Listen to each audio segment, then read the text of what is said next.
There's no feeling more intense than starting over. If you deleted your homework the day before it was due, as I have, or if you left your wallet at home and you have to go back after spending an hour in the commute. If you won some money at the casino and then put all your winnings on red but it came up black. If you got your best shirt dry cleaned before a wedding and then immediately dropped food on it. If you won an argument with a friend and then later discovered that they just returned to their original view.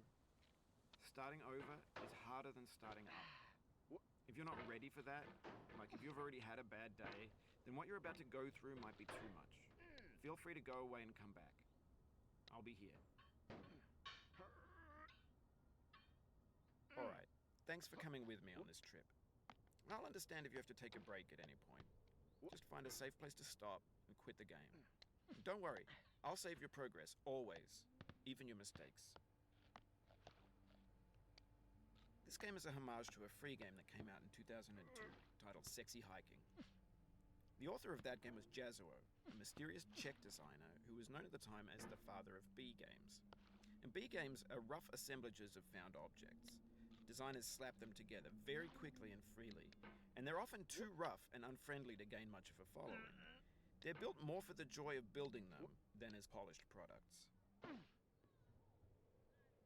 In a certain way, Sexy Hiking is the perfect embodiment of a B game.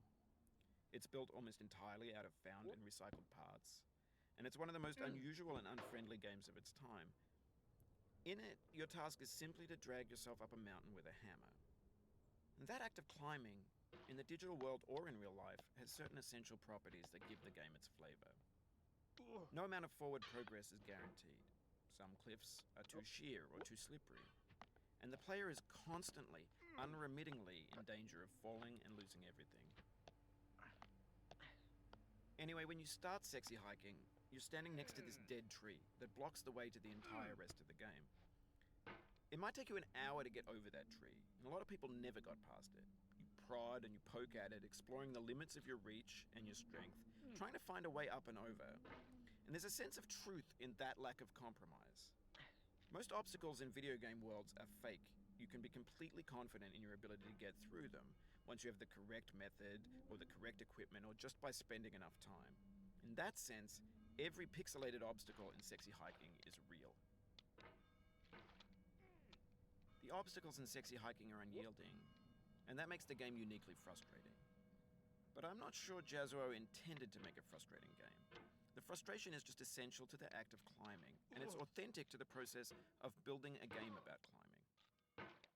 A funny thing happened to me as I was building this mountain.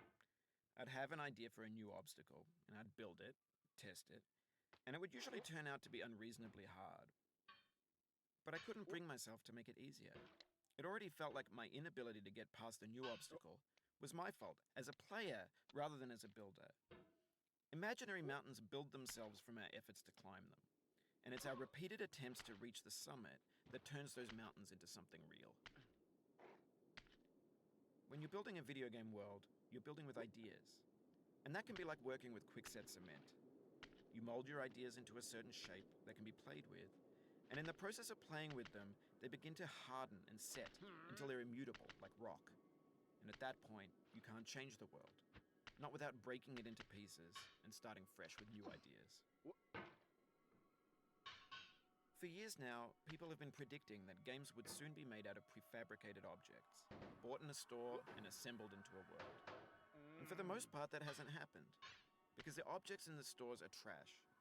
I don't mean they look bad or that they're badly made, although a lot of them are. I mean they're trash in the way that food becomes trash as soon as you put it in the sink. Things are made to be consumed and used in a certain context, and once the moment is gone, they transform into garbage. In the context of technology, those moments pass by in seconds. Over time, we've poured more and more refuse into this vast digital landfill that we call the internet. It now vastly outnumbers